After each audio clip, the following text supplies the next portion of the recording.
শোলমৰা বজাৰ পৰিচালনা সমিতিৰ উদ্যোগত দুদিনীয়াকৈ আয়োজন কৰা অষ্টাদশ বাৰ্ষিকী ক্ষেত্ৰী ধৰ্মপুৰ আঞ্চলিক ৰঙালী বিহুখন শনিবাৰৰ পৰা আৰম্ভ হয়। পুৱা পতাকা উত্তোলন কৰে বিহু সমিতিৰ সভাপতি ফণীকান্ত মজুমদাৰে। শ্বহীদ বেদীত বন্তি প্ৰজ্বলন কৰে বিহু সমিতিৰ কাৰ্যকৰী সভাপতি কৰুণাকান্ত ভৰালীয়ে আৰু বজাৰ পৰিচালনা সমিতিৰ উপদেষ্টা সতীশ ডেকাই। সংগীত নাটক একাডেমী বঁটাপ্ৰাপক প্ৰয়াত মোহন ভাৱৰীয়াৰ প্ৰতিমূৰ্তিত বন্তি প্ৰজ্বলন কৰে শোলমৰা ঘিলাজাৰী গাঁৱৰ গাঁও প্ৰধান লোহিত দাসে। বিহু উদযাপন সমিতিয়ে ৰছী টনা, টেকেলি ভঙা, কুকুৰা যুঁজ, চকীত বহা, চিত্ৰাংকন প্ৰতিযোগিতা আৰু কুইজ প্ৰতিযোগিতাৰ আয়োজন কৰি কিশোৰ কিশোৰী, শিশু, যুৱক যুৱতীসকলক উৎসাহিত কৰা পৰিলক্ষিত হয়। সন্ধিয়া 6 বজাত সম্বৰ্ধনা আৰু বঁটা বিতৰণী অনুষ্ঠান সম্পন্ন হয়। পৰৱৰ্তী সময়ত বাৰেবৰণীয়া সাংস্কৃতিক সন্ধিয়াৰ মঞ্চ উদ্বোধন কৰে সমাজকৰ্মী গজেন বৰ্মনে। অনুষ্ঠানত উপস্থিত থাকে GMDAৰ অধ্যক্ষ নাৰায়ণ ডেকা। বিভিন্ন দলৰ বিহু নৃত্য, বাৰেবৰণীয়া কৃষ্টিৰ নৃত্য, জেং বিহু আদি প্ৰদৰ্শন কৰা হয়। উক্ত অনুষ্ঠানত অসমৰ জনপ্ৰিয় কণ্ঠশিল্পী দীপাক্ষী দীপিকা আৰু ঋষিকেশৰ গীতেৰে নিশা জীপাল হয় বুলি মুখ্য সম্পাদক দ্বিজেন দাসে জানিবলৈ দিয়ে। ভালে লাগিছে। দুদিনীয়া বাৰেবৰণীয়া সাংস্কৃতিক গোষ্ঠীৰ দ্বাৰা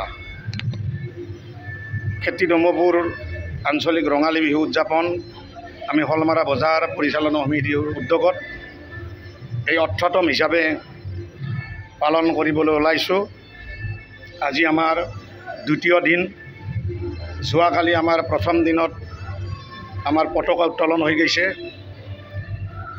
বন্তি প্ৰজ্বলন, বৃক্ষৰোপণ আৰু মৌজাৰ ক্ষেত্ৰী ধৰ্মপুৰ মৌজাৰ বিশিষ্ট ব্যক্তিসকলক ৰাজহুৱাভাৱে আমি সম্বৰ্ধনা জনাইছিলোঁ যোৱাকালি আৰু বিভিন্ন খেল ধেমালিৰে যোৱাকালি আমি আনুষ্ঠানিকভাৱে আমাৰ কাৰ্যসূচী সামৰণি পৰিছিল।